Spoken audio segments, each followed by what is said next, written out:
وصلى اللهم وسلم وبارك على هذا النبي الأمين وعلى آله وصحبه ومن اهتدى بهديه واستنى بسنته إلى يوم الدين.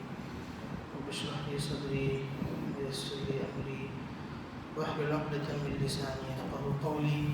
سبحانك لا علم لنا إلا ما علمتنا إنك أنت العليم الحكيم.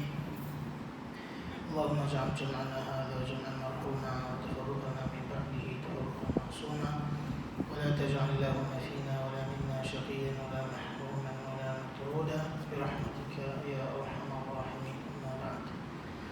Alhamdulillah, tuan-tuan yang dirahmati Allah Subhanahu wa taala sekalian, kita dikurniakan rezeki oleh Allah Subhanahu wa taala, diberikan kesihatan oleh Allah Subhanahu wa taala, diberikan nikmat masa lapang, diberikan kehidupan ini untuk sama-sama lagi kita terus menjadi hamba Allah Subhanahu wa taala. Ada di kalangan kita bila kena wabak virus, jadi dia terkena wabak dan Allah Taala ambil dia. Kita ni golongan yang Allah Taala selamatkan. Alhamdulillah rabbil alamin. Untuk apa? Untuk kita terus jadi hamba Allah Subhanahu wa taala yang beriman dan bertakwa.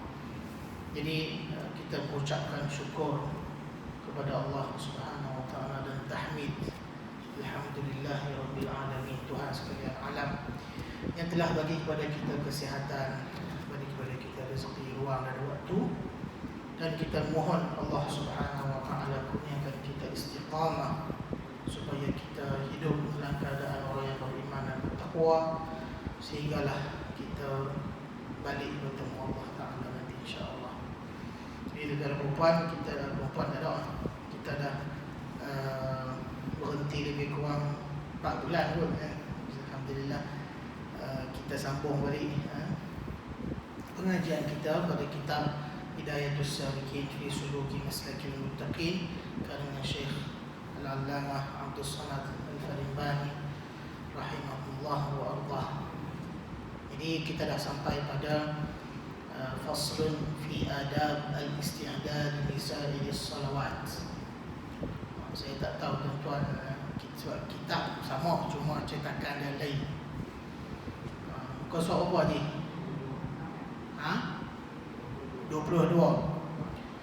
Suatu fasal pada menyatakan adab bersedia bagi segala sembahyang. 66. 66. Ustaz 66. Bagi yang ada kitab lah, insya-Allah. Dekat saya ni 93. Ini sebab yang ada dengan saya ni yang ditahqiq oleh Syekh Ahmad Fahmi Zamzam. Syekh kita yang besar, Syekh tu guru pondok kita. Dia tahqiq kitab inilah. Jadi yang dengan tengah tuan-tuan tu adalah kitab yang sama cuma tanpa tahqiq. Tahqiq ni apa dia? Tahqiq ni dia cek balik, dia tengok hadis, dia tengok ayat Quran, dia tengok kod-kod ada lafaz-lafaz yang tak clear. Jadi dia clearkan balik. Kan kitab Jawi dulu orang tulis huruf dulu, ejaan dulu. Jadi dia perbetul. Itu yang dilakukan oleh Syekh Ahmad Fahmi Zamzam hafizahullah ta'ala. Baik, jadi kita masuk insya-Allah faslun fi adabi al-isti'dadi li sa'irus salawat. Qala al-musannif rahimahullah wa nafa'ana bi'ulumihi fid dharain amin. Ini suatu fasal pada menyatakan adab bersedia bagi segala sembahyang. Adab bersedia bagi segala sembahyang. Sebelum ni sebelum ni kita baca 4 bulan lepas tu, saya refresh sikit lah.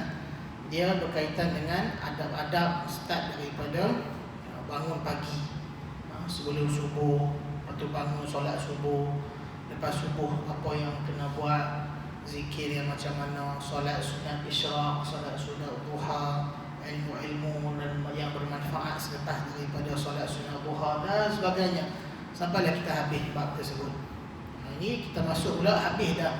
Kiranya dia lalu sampailah kita sekarang ni dah habis solat sunat duha, dah habis melakukan kerja-kerja yang disarankan oleh Syekh dalam kitab ini, sampailah dekat-dekat waktu zuhur. Ini start masuk waktu zuhur. apa yang kita nak buat. Jadi dia sebut kat sini adab-adab. Kenapa dia sebut adab-adab? Dalam Islam, tuan-tuan sekalian, ada beberapa peringkat. Ada beberapa peringkat dalam memahami Islam. Syariah Islam itu sendiri terdiri beberapa peringkat. Yang pertama adalah, yang paling tinggi adalah peringkat wajib. Benda-benda yang fardu. Benda-benda yang fardu. Kalau tinggal yang ni, orang tu dah bodoh dah, nak keluar daripada Islam dah. Dia dah bodoh dah. Dah tinggal solat, dah tinggal puasa, dah tinggal zakat. Dia dah bodoh dah. Sebab tu Abu Bakar radhiyallahu anhu, walaupun golongan-golongan yang pada zaman dia, bila Rasulullah SAW meninggal, mereka tak ijtihad, mereka murtad, tapi mereka kata kami tak mau bayar zakat. Sebab Rasulullah dah mati, kami tak mau bayar zakat. Abu Bakar gelar mereka orang yang murtad, sebab tak mau keluar zakat. Jadi nak kata bahawasanya perkara-perkara fardu ni dia bodoh. Kalau tak buat tu, silat-silat hari bulan boleh jatuh ke kufuran. Hukum dunia mungkin tak ada lah, kita nak hukum orang ikut masing-masing lah. Solat dekat rumah boleh, tapi dia dengan Allah Subhanahu Wa Taala. Ada dia dengan Allah. Itu wajib. Turun sikit wajib perkara yang sunat. Perkara yang sunat. Perkara sunat pun banyak peringkat dia. Ada sunat-sunat yang muakkadah ataupun al-wajibah. Setengah ulama kata sunat al-wajibah. Sunat tapi dia peringkat nak sampai wajib lah. Seperti apa? Seperti macam solat sunat duha, solat sunat witir, solat sunat ba'diyah, qabliyah. Itu sunat-sunat yang tinggi. Turun lagi, dia ada sunat-sunat yang biasa, sunat-sunat yang umum, solat sunat mutlak, solat sunat wudu, zikir dan sebagainya. Turun lagi, ada adab. Bawah lagi itu adalah adab. Seorang Muslim yang sempurna, dia komplit semua ini. Dia tak boleh kata aku nak buat wajibnya. Rasulullah tak pernah ajar macam itu. Kalau dia tinggal, kata Syekh Allamah Ad-Dadawi, seorang ulama daripada Syamqiti, daripada Mauritania, dia kata, kalau dia tinggal perkara yang adab, dia tak buat benda yang adab ni, lepas tu dia akan tinggal benda yang sunat kecil. Tinggal sunat kecil, tinggal sunat yang besar. Tinggal sunat yang besar, dia dah sampai bodoh dah. Sebab tu dalam kitab ni, kalau tuan-tuan tengok, Syekh ulama-ulama kita yang besar, dia pun sebut adab. Sebab ini perkara asasi yang mesti dilakukan, tak boleh tinggal. Orang kata, tak apalah, adab tinggal. Seboleh-bolehnya kena buat, kena amalkan. Sebab adab inilah yang akhirnya naik sikit dia jadi sunat. Naik sikit, kita dah ditizam dengan adab, lama-lama dia jadi semangat nak buat perkara yang sunat, semangat perkara yang sunat dan wajib. Jadi kita jaga seluruh Islam itu, dia tak boleh dipisah-pisahkan. Jadi sebab tu disebut sini adab. Adab ini bermakna satu peringkat yang mana walaupun dia tidak termasuk dalam perkara yang sunat yang tinggi, tetapi termasuk dalam Islam. Buatnya dapat pahala confirm, tapi dia tidaklah sampai ke tahap sunat al-wajibah. Tapi kalau tinggal dan sengaja tinggal, sengaja tak ada sebab saja tinggal, maka lama-lama dia akan tinggal benda yang sunat. Lama-lama dia berat nak buat benda yang wajib. Dia akan jadi macam tu. Dia akan jadi susunan dia macam itu. Itu yang diletakkan oleh para ulama. Sebab tu bila disebut di sini adab. Ini kita faham apa itu adab yang dimaksudkan. Di bahagian yang mana. Jadi kat sini dikata adab bersedia bagi segala sembahyang. Jadi nak solat zuhur, solat asar, solat maghrib, solat isyak, macam mana kita nak bersedia dalam nak masuki solat tersebut. Jadi inilah yang kita nak baca. Baik. Berkata al-musannif rahimahullah, dan sunat engkau tidur pada waktu al-qailulah. Yang pertama sekali, adab yang pertama yang kita nak amalkan untuk kita masuk pada solat ni, tidur pada waktu qailulah. Tidur pun boleh jadi sunat, iaitu waktu qailulah. Waktu qailulah ni mana yang dikatakan kat sini, iaitu dahulu daripada gelincir matahari. Tidur sebentar sebelum matahari itu bila terpacak tu, dia gelincir ni turun sikit lah. Turun sikit tu lebih kurang 10 minit masuklah waktu zuhur. Itu digelar sebagai gelincir matahari. Dia duduk straight, lepas tu dia gelincir sikit. Jadi kita tidur sebelum tu. Kalau katalah zuhur waktu satu tengah hari, jadi kita tidur lebih kurang dalam 12.30 ke pukul 1. Dalam pukul 12 sampai pukul 1 tu, itulah waktu al-qailulah. Untuk seorang itu dia tidur sebentar. Dan dikata dekat sini, hukum dia sunat lah, dapat pahala lah. Walaupun dia dalam kalangan adab. Dia tanya ingat, adab ni bukan sunat tak dapat pahala. Adab nak kata itu peringkat-peringkat. Semua ini adalah istilah sunat lah. Dia dapat pahala. Jadi dia kata, tidur pada waktu itu menolong akan bangun pada malam hari lah, kerana mengerjakan sembahyang tahajud. Ini faedah-faedah yang diperolehi daripada tidur waktu qailulah. Sepatutnya kalau orang yang tidur tengah hari itu, malam dia akan rasa segar untuk qiyamul lail. Itu yang disebut oleh Syekh. Tapi kalau tak rasa juga tidur, Ustaz saya tidur 2 jam malam perempuan tu, itu masalah dekat dosa kita pada siang hari yang melarang kita ataupun yang menghalang kita daripada bangun malam. Itu dosa kita yang kita buat. Tapi orang yang mujahadah kata, ya Allah, aku dah minta ampun malam ni, ya Allah, atas dosa-dosa yang aku buat siang tadi, maka insya-Allah lah dia kuatlah balik. Kekuatan tu mai daripada Allah. Jadi tidur ini dia kata hikmah dia ataupun manfaat dia adalah kerana menolong akan bangun pada malam kerana mengerjakan sembahyang tahajud. Boleh ya?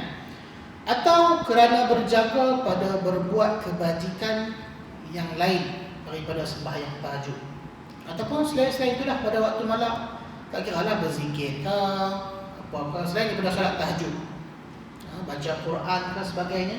Benda ni dia akan jadi kuat untuk dia marahkan malamnya. Tak rasa segan nak mai solat masjid surau maghrib isyak paling kurang kan.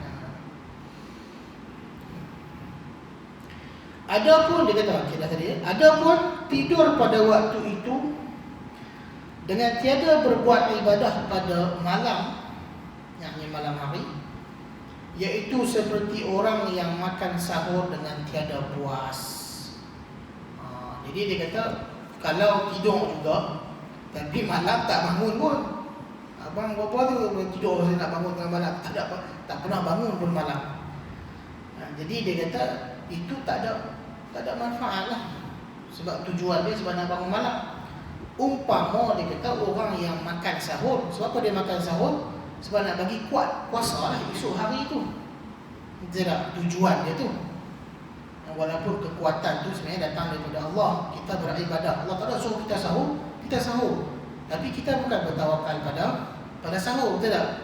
Kalau bertawakal pada sahur, hari ni minum ayam tak boleh puasa esok, tak larat.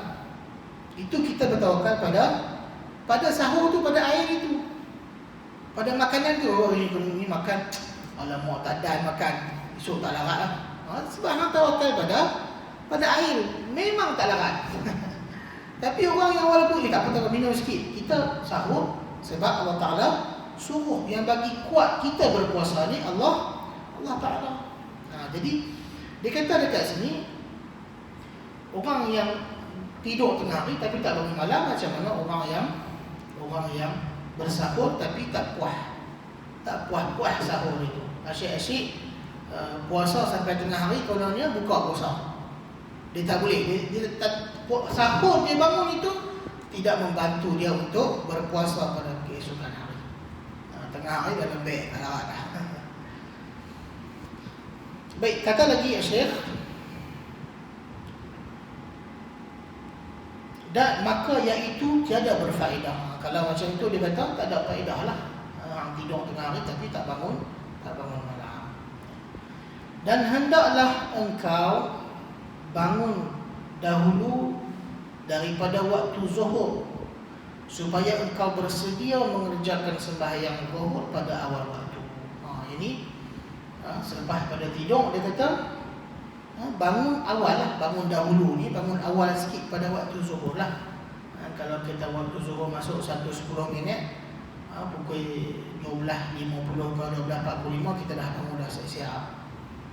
Supaya apa? Dia kata supaya kita nak ligan solat zuhur di awal waktu tu. Sebab itu fadilat yang besar.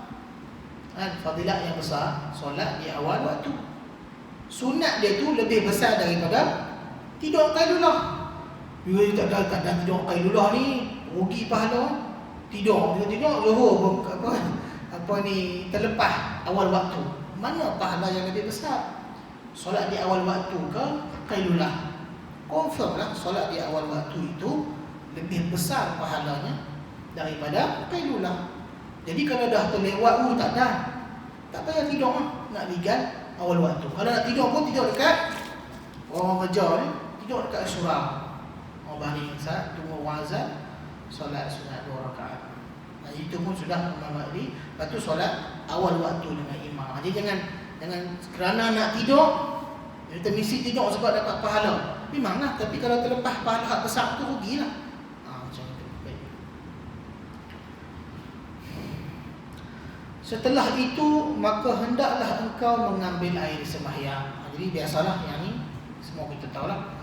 Jadi kita bangun sebelum waktu zuhur, lebih kurang kita dah 10 ke 15 minit. Dia kata ambil saya sembahyang dahulu. Sebab dia macam saya sebut sebelum ni tuan-tuan, kalau tuan-tuan ingat, sunatnya solat sunat selepas solat sunat ni adalah di rumah. Solat sunat qabliyah ba'diyah ni sebenarnya di rumah, bukan di masjid dan surau. Itu yang dilakukan oleh Rasulullah SAW. Sebab tu Rasulullah bila azan dia akan solat 2 rakaat di rumah, baru di masjid. Kita pernah bincang itu panjang. Cumanya itulah masalah dia, keadaan suasana kita di Malaysia, di Nusantara ni, qomat kita tu agak awal.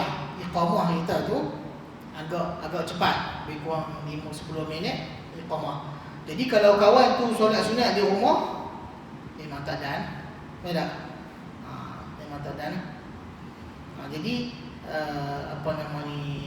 itulah seelok-eloknya lah. Tapi tidaklah masalah kan?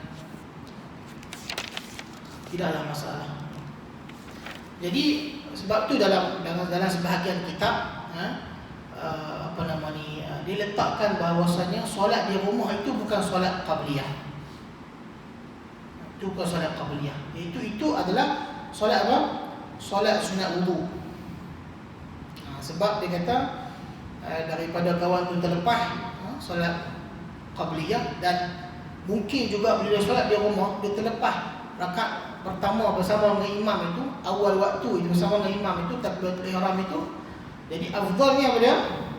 Afdalnya datang ke masjid lah, solat sunat di masjid lah. Dan begitulah dalam kitab ni.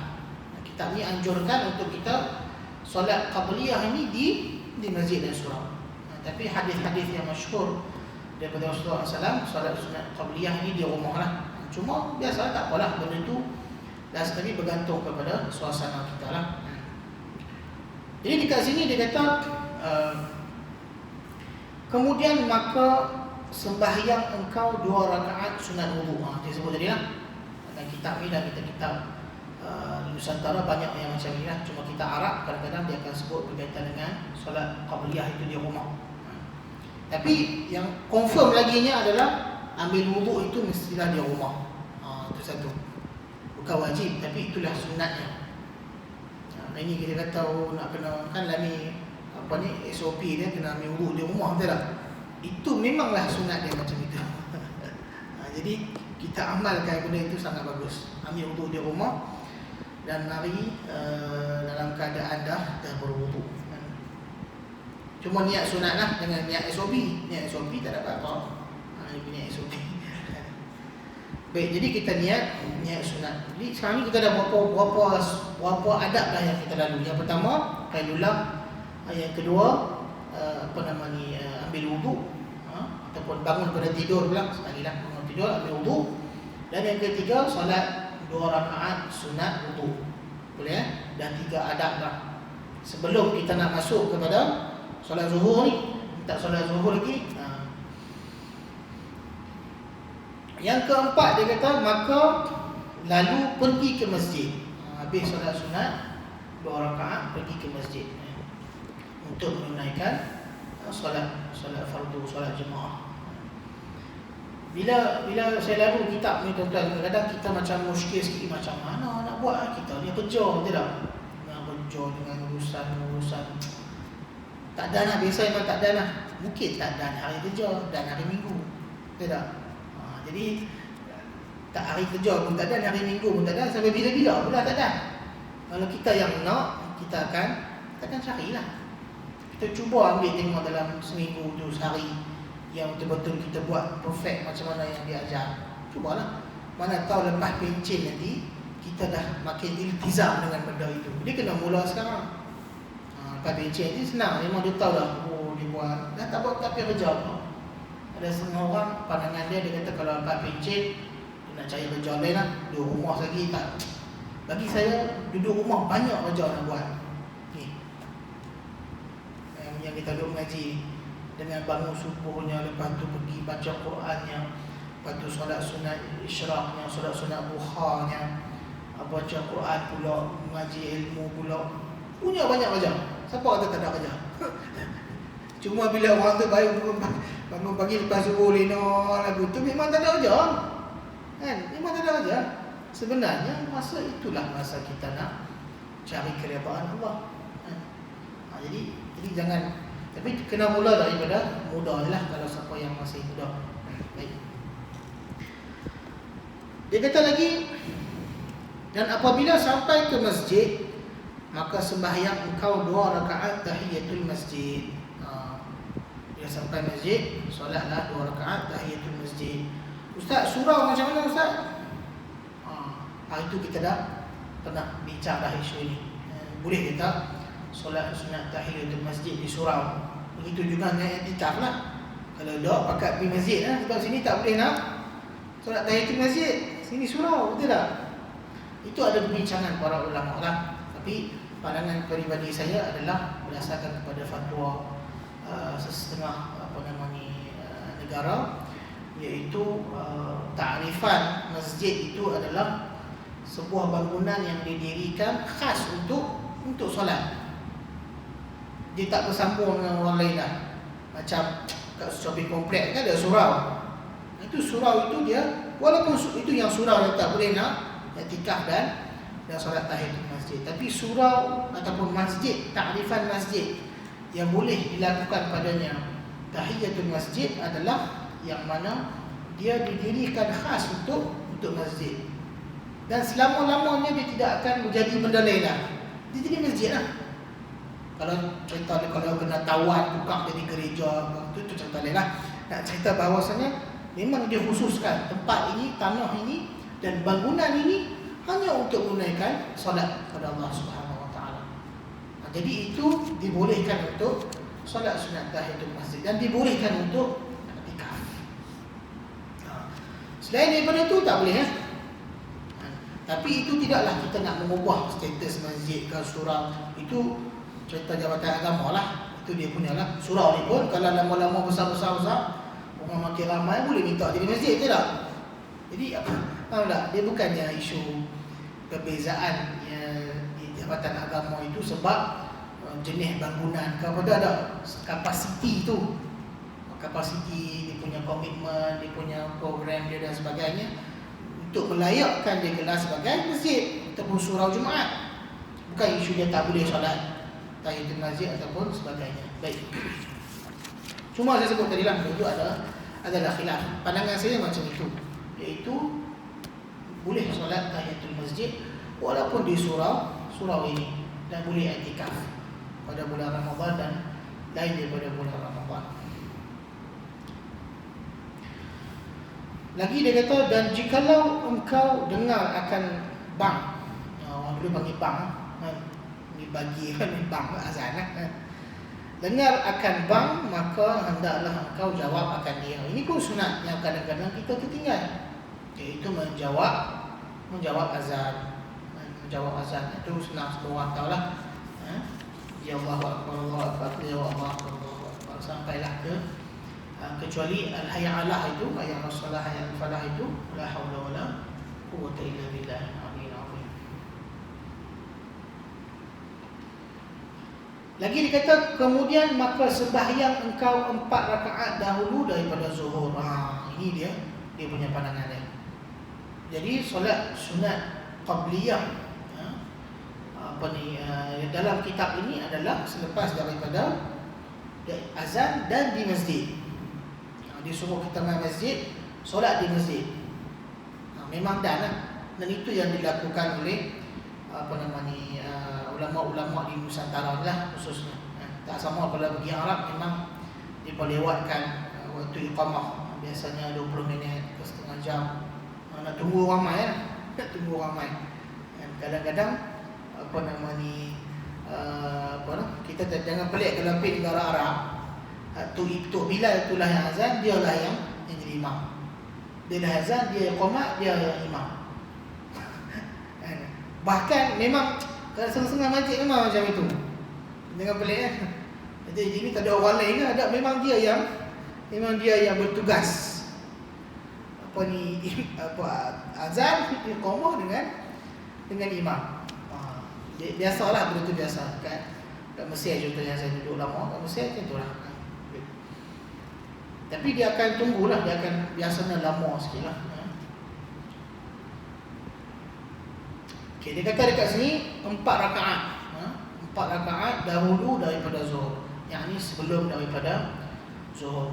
Jadi sunat yang masyhur sebelum zuhur ni adalah 4 rakaat sebenarnya, bukan 2. Tetapi kalau nak buat 2 dapatlah, tak ada masalah pahala. Cuma sempurnanya adalah 4. Dan memang masyhur hadis yang menyebutkan perkara tersebut. Jadi sebut dekat sini, dia kata semuanya itu sunat muakkad ataupun sunnah muakkadah. Sunat muakkadah ni apa dia? Sunat muakkadah ni adalah perkara-perkara yang mana Rasulullah SAW tak pernah tinggal ataupun jarang tinggal. Mungkin pernah tinggal sekali ke. Dalam takrifan bahasa Arab dia dipanggil allati wazaba 'alaiha Rasulullah SAW, yang mana Rasulullah SAW melaziminya sentiasa. Itu sunnah muakkad. Pada ahli tasawuf. Kenapa dia sebut pada ahli tasawuf, bukan pada semua orang? Sebab sepatutnya ahli tasawuf ialah orang-orang yang menjaga betul-betul ibadah ini. Dia orang tasawuf ni orang yang lagi kuat tinggi tasawuf dia, lagi dia jaga amalannya. Sebab tu saya sebut ada pertemuan bulan lepas yang 3-4 bulan lepas tu, pelik kalau orang tasawuf tapi dia kata aku tak banyak zikir, aku banyak kita main hati ya. Kita zikirlah hati ya. Sangat salah. Ahli tasawuf bukan macam itu. Lagi kuat tasawuf, lagi kuat dia beramal dengan apa yang Allah Ta'ala suruh. Sebab itulah yang diajar oleh Rasulullah. Ada. Jadi tuan-tuan jangan keliru benda itu. Jangan keliru. Sebab benda ni biasa. Saya pernah jumpa pakcik saya pun lama-lama jadi pelik. Biasa dia ikut sesetengah tasawuf yang agak salah. Jadi dia jadi pelik kan. Dia jadi yang qadhah lah, tak yang qadhah. Pergi jumpa Nabi lah, pergi. Jadi pening kita pun nak menjawab. Jadi sepatutnya bukan macam itu. Orang ahli tasawuf, lagi tinggi tasawuf dia, lagi dekat dia dengan Allah, lagi banyak amalan yang dia buat. Baik. Semuanya itu sunat muakkad ataupun sunnah muakkadah pada ahli tasawuf, kerana sabda Nabi SAW ada dalilnya. Ini dalilnya. Man shalla qabla adh-dhuhri arba'an kana ka'itqi raqabati bani Ismail.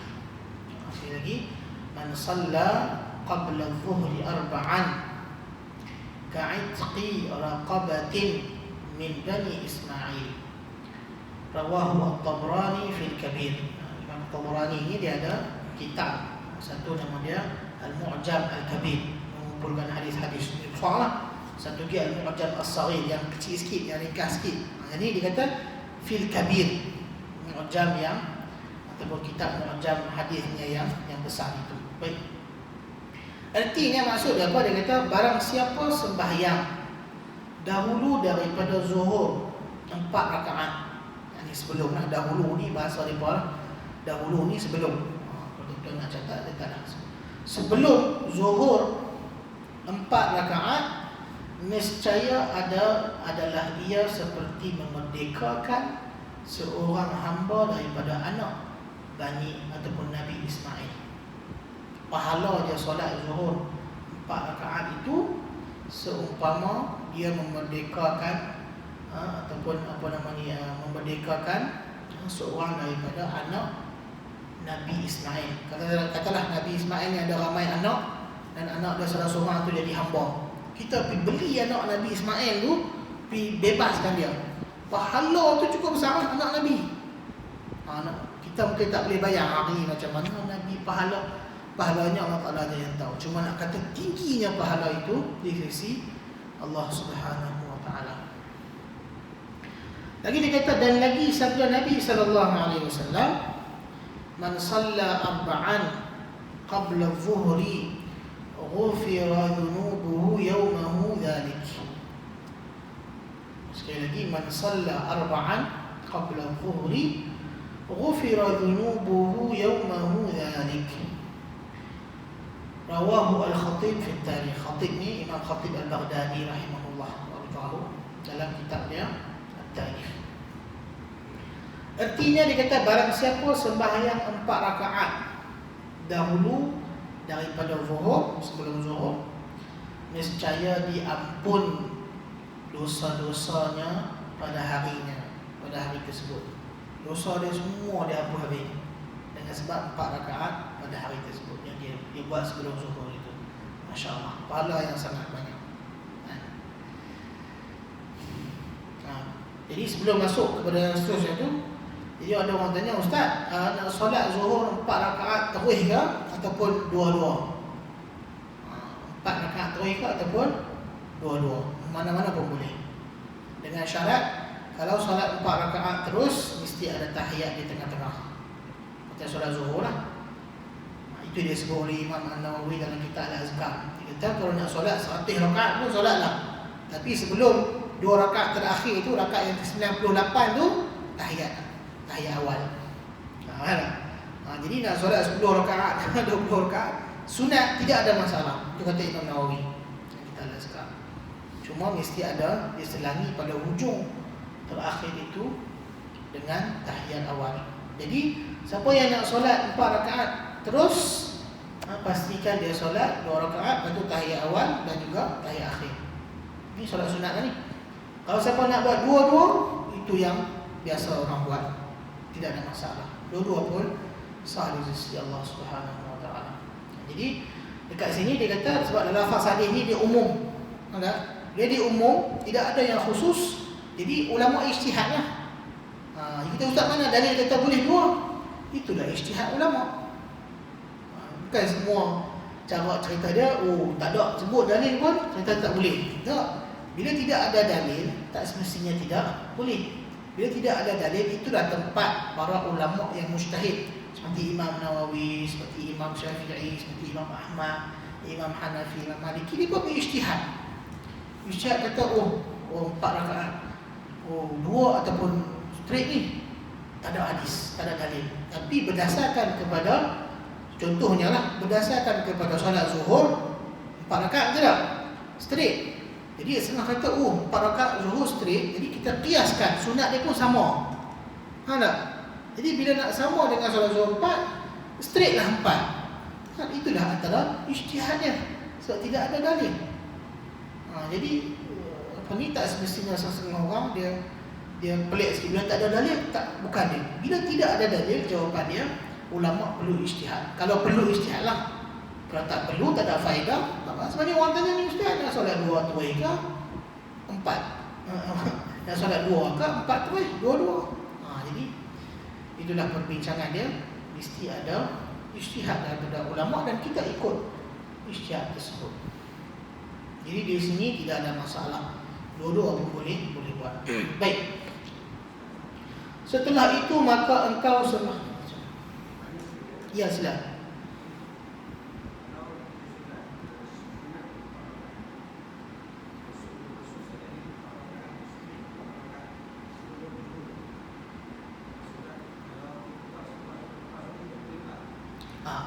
Selepas zuhur 4 rakaat juga tadi kita masuk. Sebelum zuhur 4, selepas rakaat sebelum zuhur pun 4 juga. Kalau nak qada boleh buat 8. Jadi dalam kitab ni ada juga disebut 4 rakaat. Selepas zuhur pun 4 rakaat juga. Jadi kita pergi. Baik, jadi dia kata kemudian setelah itu maka engkau sembahyang fardu zuhur serta imam. Maksudnya ikut imam lah.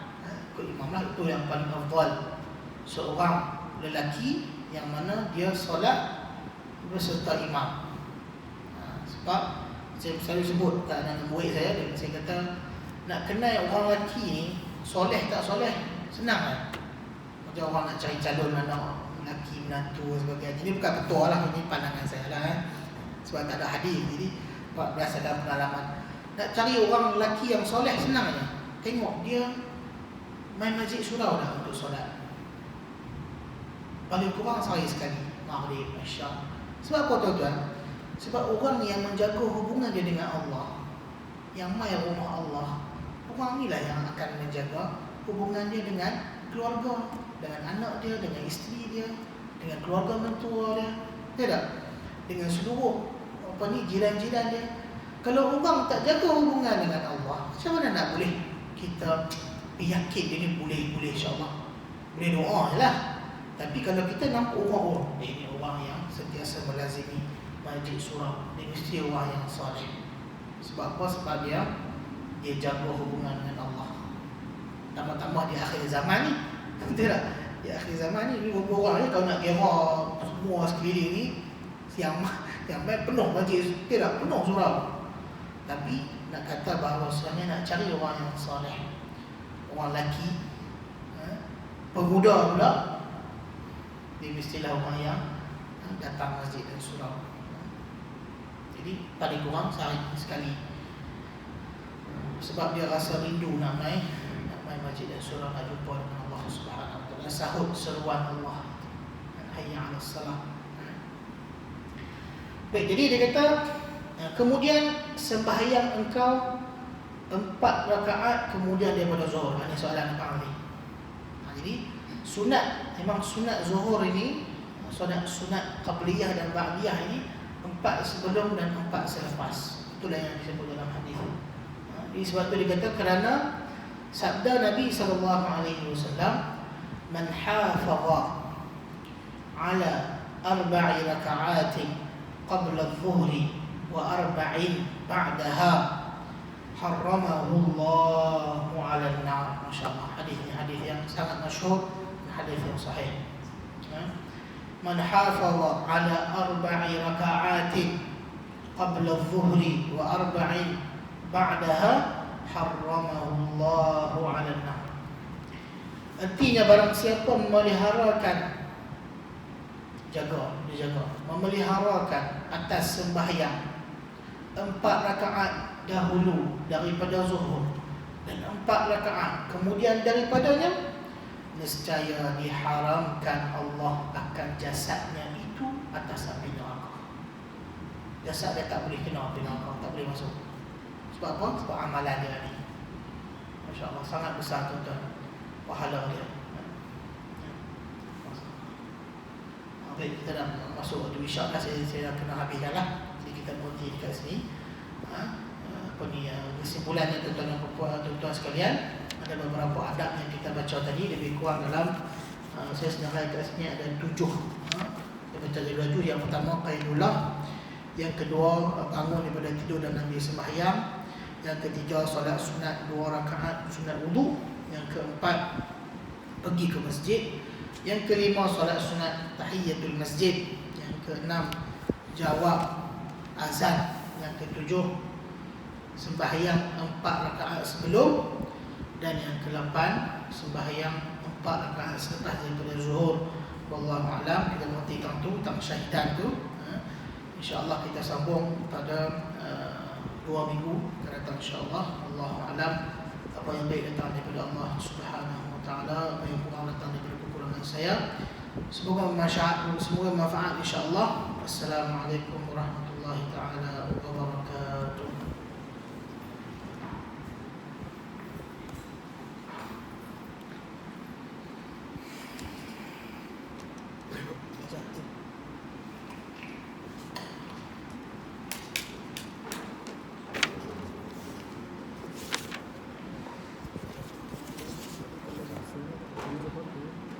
dia?